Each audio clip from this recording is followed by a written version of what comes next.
Well, we're now joining by Nathan Fluellen, who is an adventurer, TV show host, and an all-round thrill seeker. He's visiting Africa all the way from Chicago, and he's been traveling the continent filming a new reality travel show called Worldwide Nate, and it will be airing on the Africa channel in the US. And his final stop is right here in the mother city, Cape Town, where he's wrapping up the series this past weekend. Nathan, great to have you. Thank you for inviting me. Oh, you know what? You are living the dream, traveling for a living. You know, tell us a little bit more about Worldwide Nate. Well, Worldwide Nate African Adventures is a thrilling look into this fun and beautiful continent through the eyes of me, a South Side of Chicago person who's able to come experience this beautiful continent 10,000 miles away from home. So you're going to be taking the viewer on that journey, but tell us a little bit, how long have you been on the journey? Where did you start? What is the journey all about? Well, I started in my favorite country, which is here in South Africa, and I've been on a journey through 7 countries, filming 13 episodes. And the goal of the show is to demystify the travel into Africa for the average American millennial. Because I want to show people that this is a beautiful continent that people should visit, and that they shouldn't be scared of Africa and then change the narrative of Africa. Yeah, definitely not. I think, you know, there are a lot of misconceptions and a lot of stereotypes that come with, you know, when people say they're coming to South Africa or they're coming to a different African country. But yesterday, we celebrated Heritage Day in South Africa, something we're all very fond of. You know, we feel very proud of our history and we all can connect to it. But what have you been enjoying about the different cultures you've been exposed to throughout your journey? Yeah, that's a great question. I was able to be out yesterday and see everybody wearing their different garments from the countries that they represent. And I love how there is that mix of the different cultures, like the Zulu and the Botswana, and then the Xhosa. Yes, you got the click going. That's good. That's good. I had to make sure I say it the right way. Yeah. But yeah, it's great to see that this is a melting pot of all these cultures, and then just to see people celebrate the different cultures was pretty phenomenal. Well, you know what? Heritage Day is also known as Braai Day. Did you at least taste some braai? Oh yeah, I got to taste some braai. I actually got a chance in KwaZulu-Natal to go to Max's Lifestyle in the Umlazi district, and I was back there braaiing with a fork and then with, you know, open fire.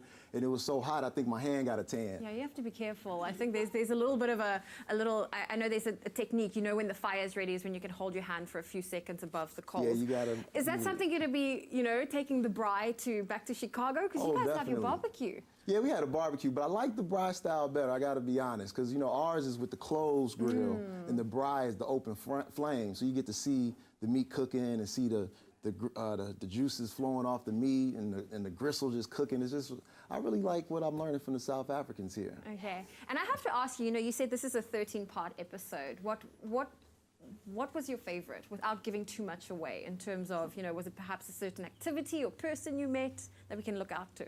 Well, the pilot episode, it was great. I went to Penda in KwaZulu-Natal, which is operated by the world-renowned And Beyond company. And we did an animal translocation mission where I helped save a black rhino and herds of Cape buffalo. Sure. Yeah, that's pretty awesome. That's pretty impressive, and that's the pilot episode. Right. Okay, well, lots to look forward to in that 13-part series. And I believe you've been picking up some of the lingo. Yes, I have an affinity for the Zulus. Don't be mad at me. I know it's a lot of tribes here, so. But I like the Zulu language when they say sabona, which is welcome, and then kumnandi etekwini is another phrase that I learned. So, but Zulu is very challenging. It is. It might be the most challenging language, but it would be the most rewarding if I'm able to fluently speak Zulu. It is a beautiful language indeed. Well, thank you so much, Nathan, for joining us this morning. Nathan Fluellen on your Feel Good Breakfast Show, showcasing, or at least coming to give us a sneak peek of what to expect in Worldwide Nate that will be broadcasting on the Africa channel in the US. It's my Feel Good Breakfast Show. Well, we're back in the hot seat hanging out with Nathan Fluellen, the charismatic host of Worldwide Nate on the Africa channel. And he's just finished his epic journey across the African continent. And I'm sure he's got a few interesting stories to share with us. Nate, great to have you back. Thank you for having me. You know what? Have you always been an adventurous person? I mean, to go through Africa on your 6-7 week long journey, it's absolutely incredible. Yeah, I've always been adventurous. From a little kid, I remember my mother, she dropped me off at the Boy Scouts, and she drove off, and we didn't have a meeting, and I actually walked back home at the age of 8. Sure. Yeah, so being an explorer is in my blood. It's in your blood. And how did you find that translated to you worldwide, Nate? Is that what you got fully into? Yeah, well, my professor at Tennessee State University, he had challenged me to see more of the world than him. And at the time, he had been to over 80 countries. And so I set the century mark to visit 100 countries. And it's just been an incredible experience. And so even on my first trip, I decided that I wanted to travel the world for a living, and I wanted to share it with my friends around the world, inspire people, especially my fellow Americans, to see the world, because traditionally we don't travel. Okay. Well, you know what? I think that's something a lot of people will enjoy seeing on the Africa Channel is your show. Now, traveling and staying fit, those two things often don't go easily hand in hand because it's very difficult, being on the go the whole time. But how do you manage to find the balance? Well, this has been an adventure. I mean, we've been hiking. I hiked to see the mountain gorillas in Rwanda, and that was a long hike. And then also the mammoth hike was a 6-hour hike in Congo, where I hiked to the Nyiragongo volcano, and we spent the night at the top of the volcano at one of the world's largest lava lakes. And this is a 6-hour hike up at like a 40% grade, and then we did a 4-hour hike down the next morning. So naturally, I'm always being in shape, just moving around the continent. Doing it around. And speaking of moving around, I know that in America you guys have a lot of, especially in New York City, your yellow cabs. Here in Cape Town, South Africa, we have our white little minibus taxis. But how did you find the actual transport throughout your journey of Africa? Well, I took every means of transportation. The combi, taxi, Uber, airplane. It's really been surprising, but the transportation options are very modern and up to date. Did you find, given the transport, it gave you a little bit more feel of the place you were in?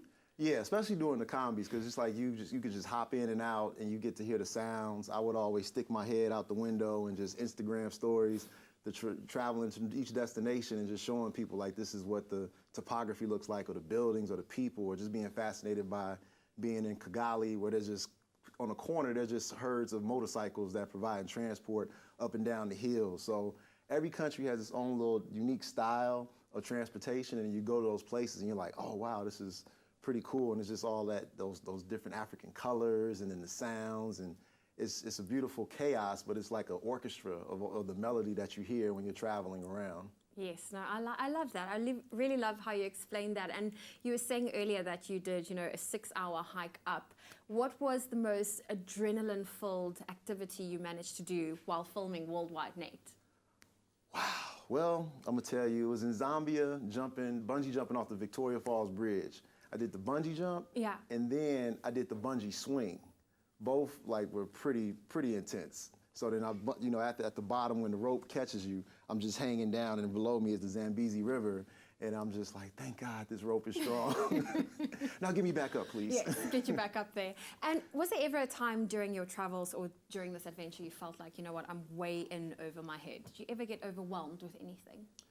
Well, coming back down from the hike, it was pretty brutal. And so it was just like I had to just revert to all the yoga practice I did, just to take those long yoga breaths, because the air is so thin, because at the highest point, we were 3,500 meters high in the sky, which is 11,500 feet. And so it was pretty stressful. It was pretty strenuous, but all the working and training I did prior to coming on this African adventure paid off. I did a lot of boxing in LA with my trainer, Bam, and like I said, do the yoga at Russell Simmons' studio, Tantris, and just being physically in fit shape, playing basketball. So all those elements helped. You were well prepared. Yeah, well prepared. Well, I have to ask you, if you could come back for any one single visit to any place in Africa, perhaps all the places you visited during your journey, which one would you choose? You about to get me in trouble. I gotta pick one? You have to pick only one. I gotta come back to South Africa. Oh, good answer. Well, Nate, thank you so much for sharing your adventures with us. Can't wait to see Worldwide Nate on the Africa Channel, and you at home as well. Make sure that you do not miss out on one episode.